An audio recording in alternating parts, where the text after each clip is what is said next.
My ex-best friend attempted to take her life after I caught her fooling around with my boyfriend, and I couldn't care less. I haven't reached out. She slept with my boyfriend behind my back. We're both 20F, and we've been friends since reception, 4 to 5 years old, UK thing.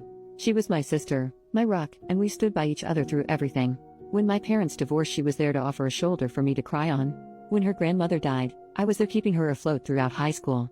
I'd been dating my boyfriend, 21M, for about 3 years. We started dating in sixth form, a version of UK college, and he was my first serious relationship. I introduced him to my family. He was many of my firsts. He was sweet, a little awkward being a gamer guy, but he treated me to date nights and always made me feel special. Maybe this is me being young and dumb, but I thought I'd marry this guy someday.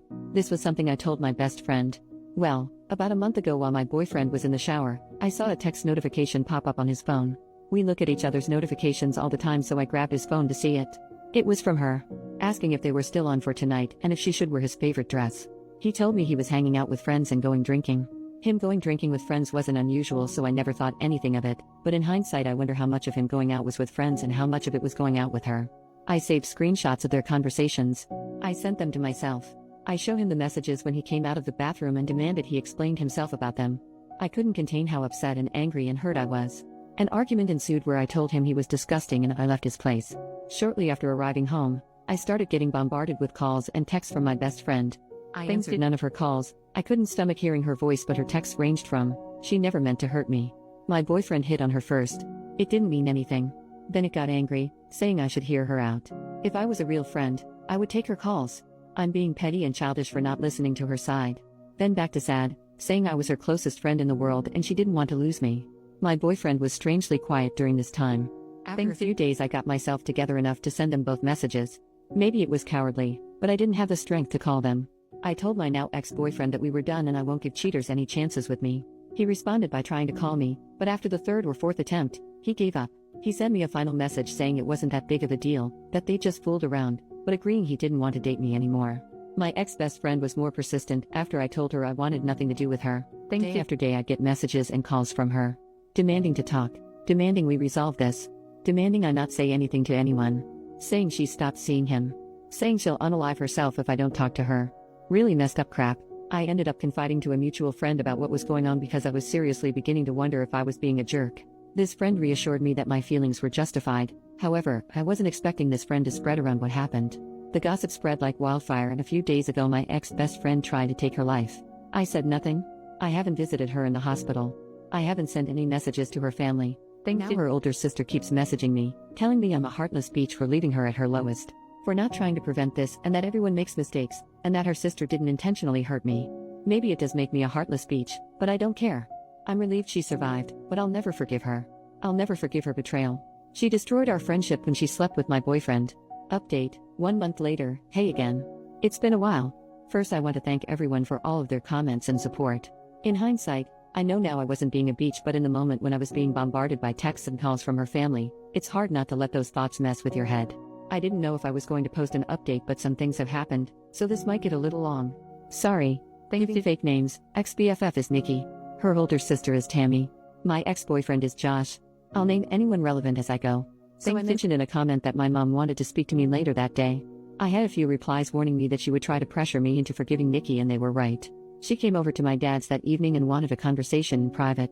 She asked if I'd spoken to Nikki yet. I said no. She asked if I was going to. I said no. I was trying to be as firm as possible because I knew what she was about to do. She asked, "Don't you think you should?"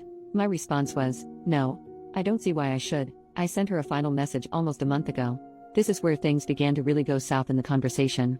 "Mum, love, she's in the hospital right now. She needs all the support she can get. You're meant to be her friend." I didn't even know about her condition until her mother called me. Really? I'm meant to be her friend after she slept with Josh behind my back? I didn't say anything about her because I didn't want to talk about her.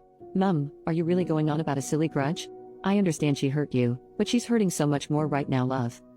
She's hurting? "Mum, yes, you both are. I raised you to be a kind, forgiving person. Why can't you forgive her?" "Me, what? Like how Dad should have forgiven you?" This wasn't my finest moment. I didn't bring it up before because it wasn't relevant, but the reason why my parents divorced was due to infidelity on Mum's end. And it wasn't only a one-time thing, not that it matters even if it had been, but my mum always believed Dad should have just forgiven her. I admit this was a low blow for me, and the conversation spiraled into an argument from there, with both of us saying some not-so-kind things to each other. Eventually, I decided the conversation was over because we were just going around in circles and heading into yelling territory, so I told her to leave and I'll try talking to her again when we've both calmed down. When she was leaving, she said this: "I hope you're not as cruel as your father." I'm typically not an angry person, but this infuriated and hurt me. I lived 50-50 between my parents. They both made sure I had everything I could need or want, but she felt her situation and struggles were undeserved. Dad never helped with bills or payments that didn't involve me. She expected more. Cheaters always do. I didn't say anything when she left, I just blocked her number and social media accounts and cried. She cared more about the girl who had hurt her daughter than said daughter. She realized pretty quick what had happened and came back the next day, but Dad told her I didn't want to talk to her, true, and she had to leave. It took maybe half an hour before she finally left. The new few days she kept trying to reach me through other people, but I stayed silent. The Friday after my post, I decided I felt calm enough to talk to her and unblocked her. We spoke over the phone, which wasn't as exciting as above. Basically, it was her apologizing and telling me she was wrong for trying to force me to forgive Nikki, that she'll respect my decision but tried to suggest I think about it. I very firmly told her I was not forgiving Nikki. She just said okay. Things didn't really feel the same with us.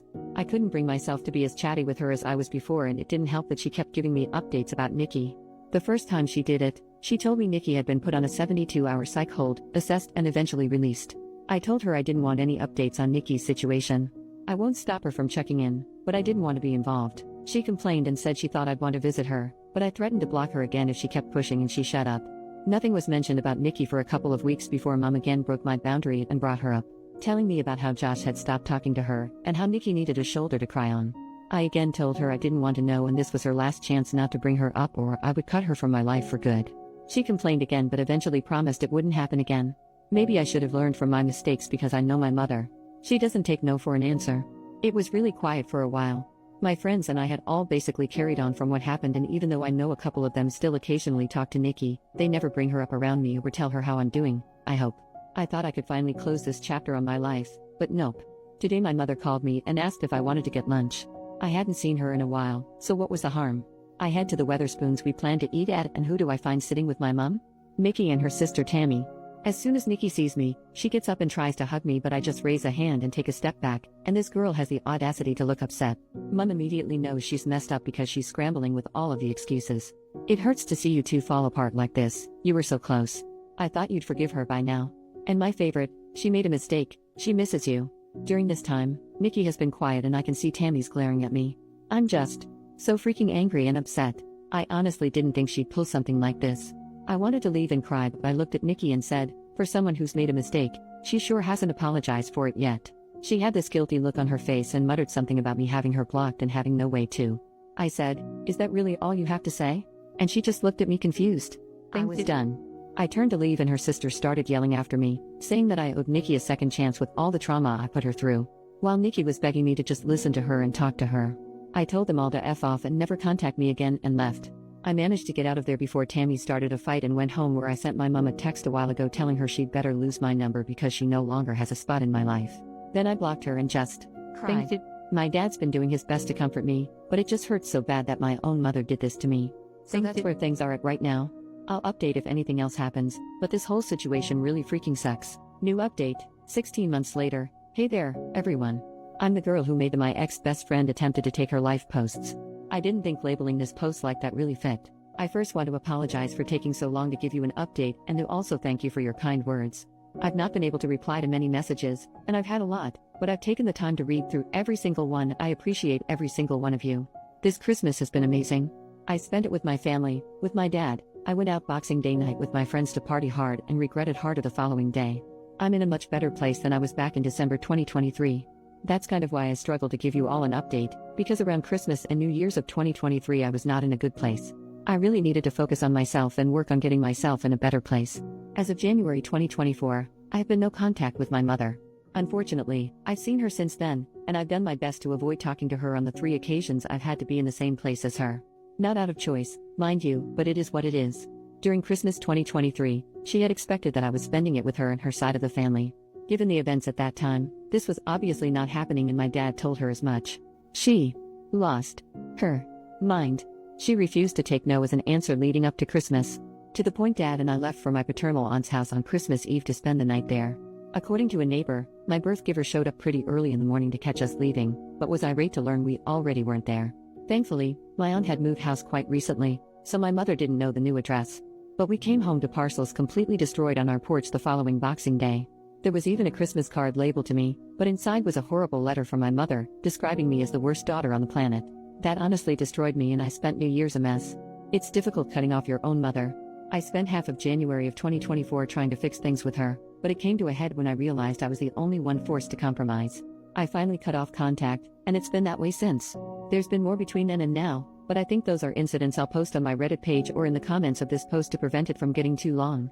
In terms of Nikki, I've heard she's doing better. We've not spoken since my mother's lunch escapade, but she's found a job and, according to a mutual friend, found a new circle. Despite everything that she's put me through, I'm happy for her. It's almost 2 a.m. here in the UK, so if I suddenly stop responding to comments, I've fallen asleep.